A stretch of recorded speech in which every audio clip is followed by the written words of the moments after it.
Macmillan Audio presents A Borrowing of Bones by Paula Munier. Read for you by Kathleen McInerney.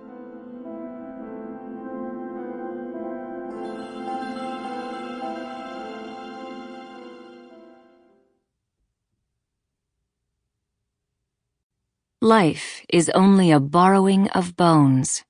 Pablo Neruda. Thursday, July 1st. Chapter 1. Grief and guilt are the ghosts that haunt you when you survive what others do not. Mercy Carr survived, and so did Sergeant Martinez's dog.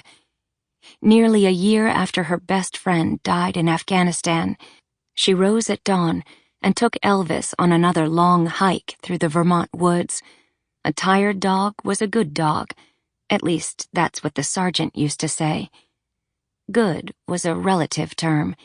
Mercy was not Martinez, and Elvis knew it. The bomb-sniffing Belgian shepherd missed his handler and his mission, just as she did. Every morning they marched off their grief mile after mile in the mountains, where the cool greens of the forest could chase away the dark ghosts of the desert, at least until night fell. But not today. Today, the wilderness held a hush that unnerved her, the same sort of hush that Martinez always called a disturbance in the force when they went out on patrol. Bad things usually followed. The dog didn't seem to notice.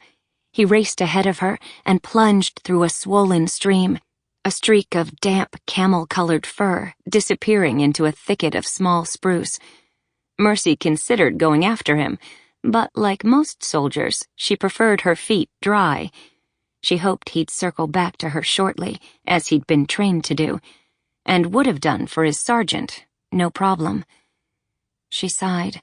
They'd hiked nearly a third of the way up to Lie Brook Falls, following the old bed of a logging railroad, which rose along a steady 20% incline for some 2.5 miles up to the falls.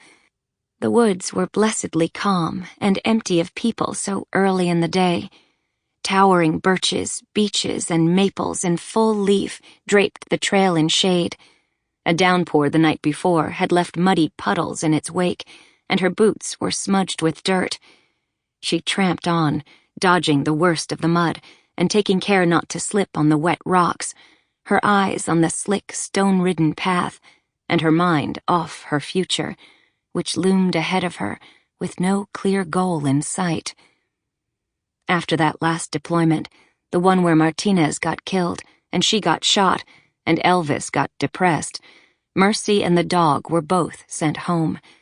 Still, even though Martinez's last words to her had been, "Take care of Elvis," she'd spent 6 months pulling strings to persuade the private defense contractor into letting her adopt the dog. In the end, she prevailed, and they entered retirement together.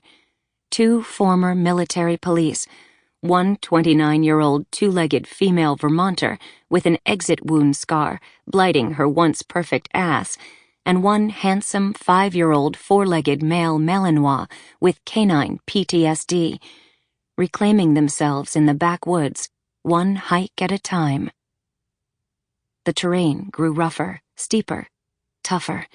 She adjusted her pack, which, at less than 15 pounds, barely registered on her body, once burdened by nearly 100 pounds of gear.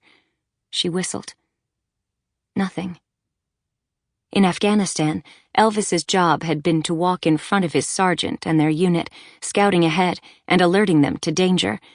The only dangers here in the southern Green Mountains were the ubiquitous clouds of biting deerflies and the occasional bear.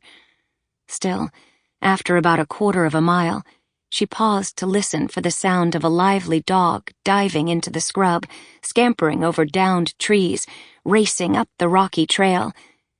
But all she heard was the rush of the nearby brook, the warble of wood thrushes, and the skittering of red squirrels. Too quiet. She stopped and... Sample complete. Ready to continue?